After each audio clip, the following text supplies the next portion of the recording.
Past the hour now on this Fox News alert, the president signaling over the weekend that he will lean on greater economic pressure over firepower in the conflict with Iran. All this happening after the new regime, the regime issued new demands for reopening the strait. Meanwhile, the vice president, J.D. Vance, over the weekend with Kayleigh, giving new details on the situation with Tehran. We're really in the middle of the game here.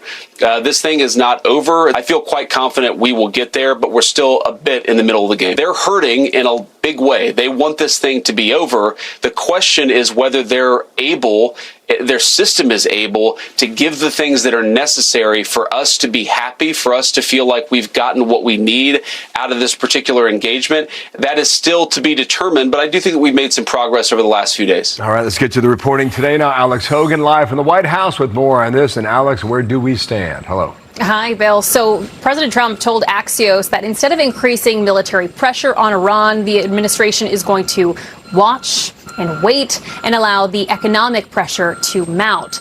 So this is what he said, in part, quote, "We are low-keying it. We are only semi-negotiating with them. We are watching Iran with its huge inflation and the fact that they have no money." Vice President J.D. Vance over the weekend signaled that there is no short-term timeline. The administration sees this as the middle of the conflict. We're applying a whole host of tools, diplomatic, economic, military tools, to ensure that we get the best outcome for the American people. Republicans argue turning up the economic pressure is all part of that long-term play. To continue to put economic pressure, for example, by blockades, upon the Iranians, that will cause them enough discomfort that they will actually come back to the bargaining table. Democrats argue that the administration should be looking at the economic implications of the conflict here at home. Everyday Americans, we can see the very large gap between what Donald Trump says and what Donald Trump does. And so Donald Trump may be saying that oil companies are making too much money, but what Donald Trump is doing is starting a reckless war in Iran. And over the weekend, Iran released new demands saying that it wants the U.S. to lift its naval blockade, to unfreeze Iranian assets, and pay Iran for war damages. Bill? All right, Alex, thanks. Alex Hogan setting the table for us. Thank you for that. Martha's got more. And with that, we bring in retired General Jack Keane, Fox News senior strategic analyst. General Keane, great to have you with us this morning. Let's start with what President Trump said about, sort of eyeing what's going on and putting more of a focus on economic pressure and believing that over time that will force them to the table and force an outcome that is favorable to the United States. Do you agree with that?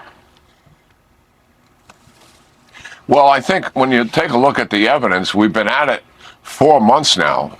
We went to a ceasefire on April the 7th, largely because the Iranians shut down the Straits of Hormuz, and they were willing to negotiate about that very subject. And then we imposed a naval blockade on April the 13th. And obviously we were trying to put economic pressure on them as well. So we've been at this for 4 months over the Straits of Hormuz and applying economic pressure. And now we're in a diplomatic phase with them with two issues on the table. Straits of Hormuz opening up and also the nuclear enterprise, and that's being kicked down the road for negotiations. I think at times we underestimate where the Iranians really are in terms of where their head is. And we have a tendency to look at them in terms of what is the impact of the blockade doing to the economy? How much money are they losing every single day, every single month? Where is their currency in terms of its value? What's their inflation rate? These are all norms that we look at ourselves, and we look at them and say, my, this is absolutely devastating to them. At some point, they're going to fold their hand. But you got to understand where this regime is really coming from, the people who are running it. They have an ideology that they're holding to. They absolutely believe right now that they have the upper hand. I know there's people that don't want to admit that, but that's where the Iranians are. I'm not saying that's where they are. I don't believe it myself. But it's irrelevant. They believe it. They believe the Straits of Hormuz is a strategic asset. And they are not going to bargain that away.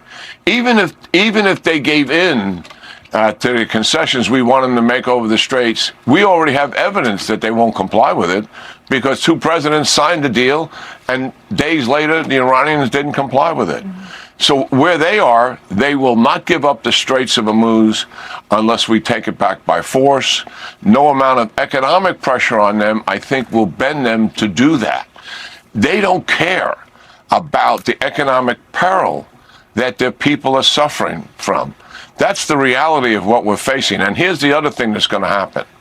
As we get closer to the midterms, the Iranians, you can see how more aggressive they're becoming in their diplomatic ask of us, almost asking us to surrender in a sense. The second thing is they're going to get more violent. Because as we get closer to the midterms, they want to create a volatile situation that demonstrates that the administration is not managing the war properly, so that will impact them in the midterm elections. The Iranians have always, multiple administrations, been tuned in to what is happening in America, where is our political resolve. They focus a lot on our people to understand where the American will truly is. So I think their pathway forward, very aggressive diplomatically, they're going to get very aggressive violently as well. Now, President Trump has all the options in his hands. He can take big military action anytime he wants to shut these guys down. He can do it over a period of days. He can do it in less time than that. He has huge options. He's very much aware of all of that. And we'll see what takes place. I do believe in my own mind that the only way that Iran will meet our demands is we have to force them.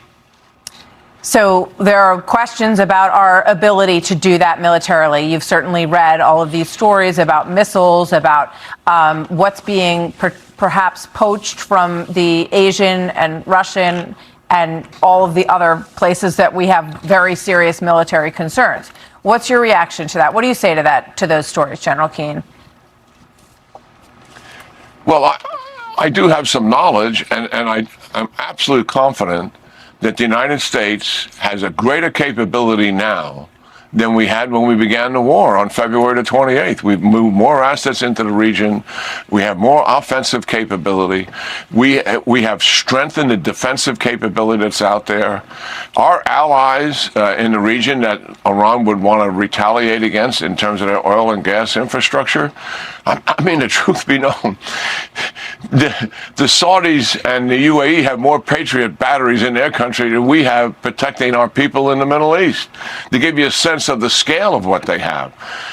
Admiral Cooper is visiting all these countries, and if they need to be strengthened, he's willing to help them, just like we have been helping the Israelis. Israelis came to us before the 12-day war and said, we need your help to help us defend against Iranian missile salvos. And we have, and quite effectively.